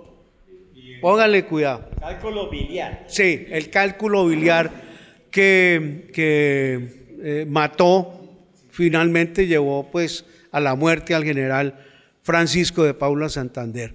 Uno de los albaceas testamentarios del general Santander, médico además personal de él, fue su primo doble también, Antonio María Silva Fortul, hermano medio de nuestros bisabuelos, mi querida Cecilia, ¿sí? Fue el albacea testamentario, era el médico de él, pero cuando Santander fallece, el 6 de mayo de 1840, pues viene la autopsia y todo eso, y recogen el cálculo. Y ese cálculo lo meten en una urna de plata. Y cuando Antonio María se va a vivir a Europa, a París, en 1856, se lleva el cálculo. Y allá lo tuvieron un tiempo. En 1884, mi abuelo, José Asunción Suárez y Perú de la Croix, que estaba estudiando en Londres, en Oxford, va a visitar a su tío en París. El tío se muere en esa época y una de las cosas que trajo José Asunción fue precisamente la urna con el cálculo de regresa a Bogotá y se lo pasa a Roberto Suárez, su hermano mayor, que fue el que finalmente hizo el archivo del general Santander, ¿sí? Y se lo entrega a él. Y Roberto Suárez, a finales del siglo XIX, se lo pasa a Roberto de Narváez. Y Roberto de Narváez, ¿sí?, lo tienen en su casa y después se lo entregan al doctor José Félix Patiño. Y José Félix Patiño lo tiene por un tiempo y hoy ese cálculo está en la Academia Nacional de Medicina. Esa es la historia del famoso cálculo de Santander. Una historia maravillosa, la larga historia del cálculo de Santander. Solamente lo podían saber los familiares, ¿quién más va a saber eso? Ese cálculo se exhibió con motivo de la visita de Álvaro Uribe. Álvaro Uribe, él es al Museo de Santander, que fue en el 2008, que fue al museo, y allá lo tuvieron y le pusieron al cálculo, le pusieron 2 soldados de la Guardia Presidencial. Entonces, no, pero sí, es que es increíble. ¿Fue cierto o no fue cierto? Sí, es que hay que proteger el cálculo. Es por falta de cálculo que la gente está en Colombia, se gobierna mal. Entonces, hay una cosa, y es que el poder que adquirió Santander, la mayoría de las personas lo ignoran. Y es lo que ya recalcó la doctora Cecilia, y es la educación. Haber hecho que la población colombiana interiorizara la Constitución, es decir, que un pueblo se democratizara y creara o creyera en la democracia, fue lo que salvó a Colombia del poder excesivo que quería Bolívar. Porque cuando Bolívar quería reformar la Constitución de 1821 en la Convención de Ocaña, no lo pudo hacer porque el poder de Santander estaba interiorizado ya, pero no era un poder populista, sino que era un poder venido desde la enseñanza, que eso es distinto. Es decir, tenía sustento, tenía carne, y eso es lo que enemista más o hace que Bolívar se exalte más. Hay que decirlo, que quienes crean el ambiente en contra de Bolívar y Santander son los amigos de venezolanos de Bolívar. Ellos intervienen muchísimo en la decisión de Bolívar, pero Bolívar también tenía un cálculo político que hizo que no tomara la decisión de matar a Santander, y era que el poder que tenía Santander iba en contra de él. Si le llegaba a pasar algo, seguro que matan a Bolívar. Entonces, ese cálculo político también hizo que Santander tuviera un poder ya adquirido, y como se vio, pues después de que lo nombran en el exilio, y cuando le ponen al general ese Manuel, el que viaja con él desde Bogotá hasta Cartagena, como un espía, porque él iba haciendo informes diarios de lo que Santander le contaba mientras el viaje a su condena en el exilio, que finalmente cuando van en Honda, Bolívar dice no, métanlo a la cárcel lo que quieran. Entonces el tipo va haciendo un informe diciendo, y él va indagándole a Santander, venga, pero usted de verdad no tuvo nada que ver, y el tipo cuenta otras cosas, o sea, es que se nota que no sabe, no tiene nada que contar de eso porque no sabe del problema de la noche septembrina. Entonces, teniendo eso como caso, Santander se libra de la muerte porque no tiene cómo demostrar que él estaba involucrado en la situación. Muy bien. Cuando nos acercamos ya al final del tiempo, examinemos la última época de su vida. Él entrega el mando en el 37, justamente a José Ignacio de Márquez, su compañero de colegio San Bartolomé, y con el cual está enemistado por causas aún no muy bien aclaradas. Pero su última vida es la oposición política al gobierno, a través de un periódico y a través de la Cámara de Representantes. Entonces, esa es sus últimos años son la oposición, pero a pesar de esa oposición que le hace el gobierno de José Ignacio de Márquez, José Ignacio de Márquez le encarga una tarea, y es redactar el Código Militar de la Nueva Granada. Y él se va para una finquita en Tena, San Antonio de Tena, Cundinamarca, en Tena, y ahí se sienta y en un año escribe el primer Código Militar colombiano, que ha sido publicado por la Fuerza Militar de Colombia, y hace la tarea muy bien hecha. Muestra que efectivamente conocía el cuerpo militar al punto que de todas maneras él colaboró con el gobierno de Márquez, a pesar de que estaba en la oposición en la prensa. ¿Qué nos pueden contar de detalles de la última etapa de su vida y de su muerte? Hay dos temas interesantes en la última etapa del general Santander. Primero, la reconciliación con José Ignacio de Márquez. Ahorita estábamos hablando de que Santander lo encontró en la hacienda de Fucha. No, no fue en la hacienda de Fucha, fue en la casa que Santander le había dejado a calle 10ª con carrera 9ª. Era calle 10ª con carrera. Bueno, calle 11 con carrera 9ª, la casa de Nicolasa. Sí, la hacienda de Fucha era de Antonio Nariño. No, pero Santander también tiene una hacienda en Fucha. Sí. Bueno,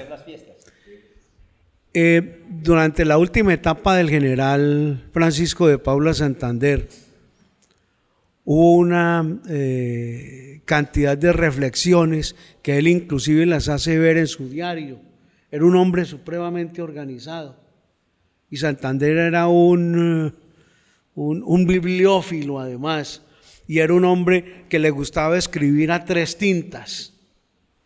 Sí, entre otras cosas, cuando él hacía una declaración colocaba 3 papeles aquí, y entonces decía: el general Francisco de Paula Santander, el general, y la repetía en una letra endemoniada, como tú decías ahorita, que muchas veces los secretarios de él, sí, entre ellos Francisco Soto, a veces se sacaban un ojo tratando de desfrizar, porque a veces le gustaba hacer en la rapidez una especie de caligrafía, de taquigrafía que llamaban antes, sí, pero que solamente él le entendía.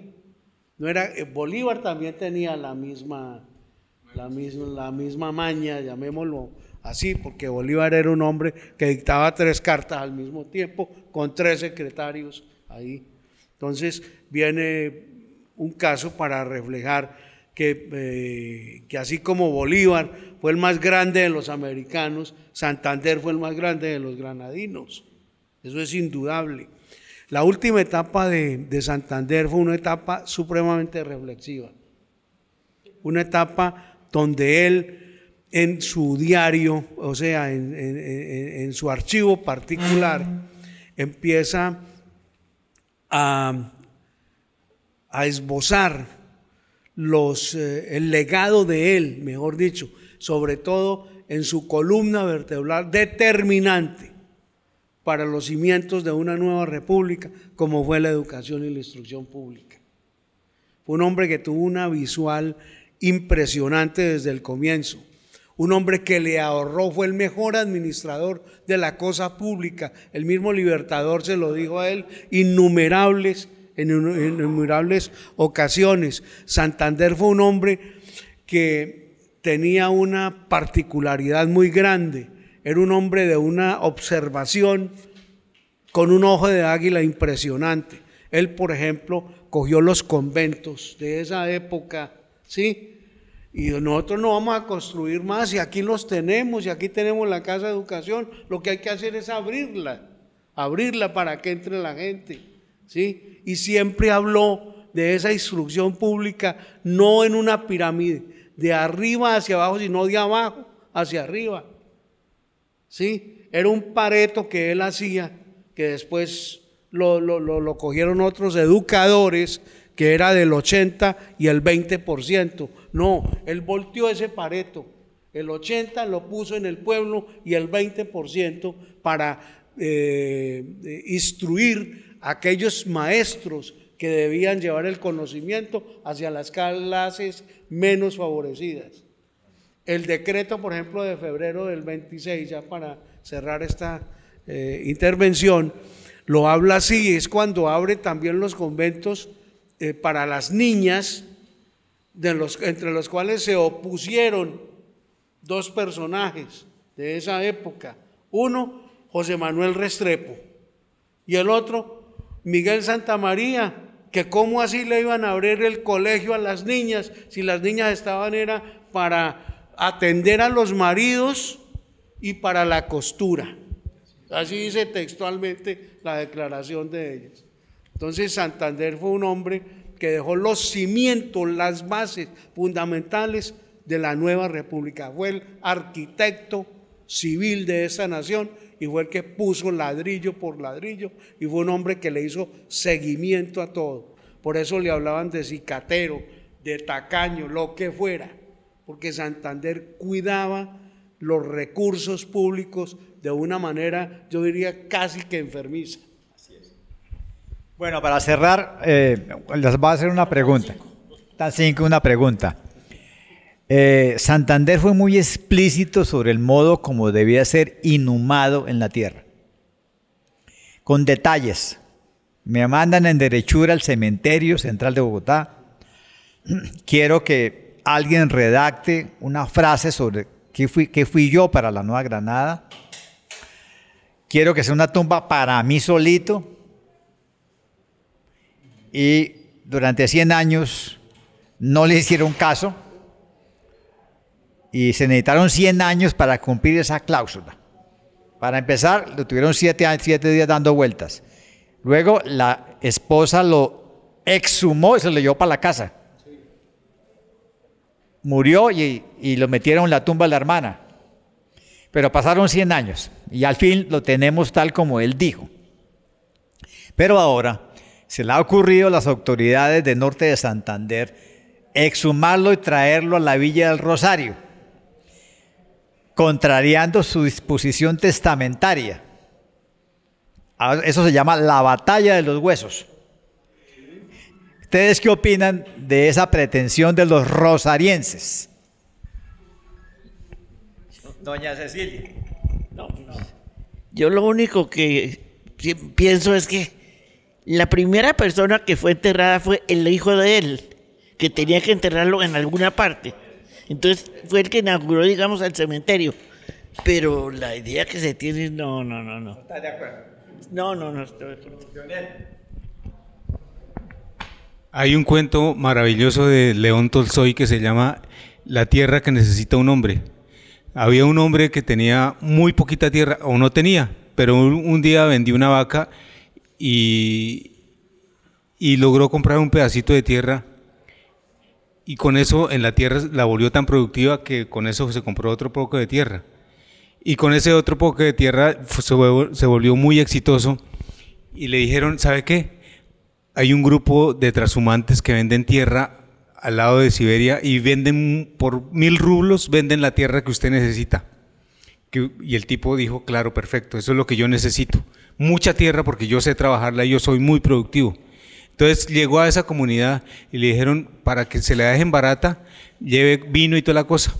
Entonces él no sabía qué era lo que tenía con esos 1000 rublos. Le dijeron, mire, con los 1000 rublos que usted trajo, puede comprarse la tierra que quiera, la que alcance a medir en un día. Pero usted tiene que venir antes de que oculte el sol. Si se oculta el sol, usted pierde los 1000 rublos. Entonces él agarró a correr y empezó a quitarse la ropa, porque le estorbaba y no podía andar rápido. Y lo primero que se quitó fue los zapatos, porque las botas que tenía le pesaban muchísimo. Entonces, ese caminar y ese andar, cuando de repente ya perdió de vista dónde estaban los trashumantes y la plata, y ya se perdió. Dijo, no, ahora para devolverme, y el sol empezó a caer. Y el tipo, la angustia, sudaba, voy a perder toda la tierra que he conocido, tengo más de 100.000 acres. No, mejor dicho, estaba en lo que sudaba, y alcanzó al ver que el sol todavía alumbraba donde estaban los trashumantes, y hacia allá corrió, y hacia allá corrió, y hacia allá corrió. Y entonces el tipo, para no perder la tierra que había obtenido, cuando llegó, alcanzó a tocar, que él tocó donde había dejado los 1000 rublos así, y cayó, y murió. Y ahí los compañeros, los trashumantes, abrieron un hueco y le hicieron la tumba. Esa era toda la tierra que necesitaba un hombre. Entonces, en ese mismo sentido, ¿por qué no dejar ya la tierra que él eligió, que él inauguró para él, y ya está ya tranquilo? No hay necesidad. Esa es la tierra que necesita un hombre. Sí, se queda. Muy bien. Entonces, como han decidido los familiares que se quedan en Bogotá, dejémoslo en su camposanto en paz. Quedo muy agradecido por la colaboración de los ilustres descendientes y del archivista de San Bartolomé por esta maravillosa conversación de amigos, coloquial, agradable, y a ustedes por la paciencia de haber estado estas 2 horas tan productivas. Muchas gracias a todos y cerramos aquí.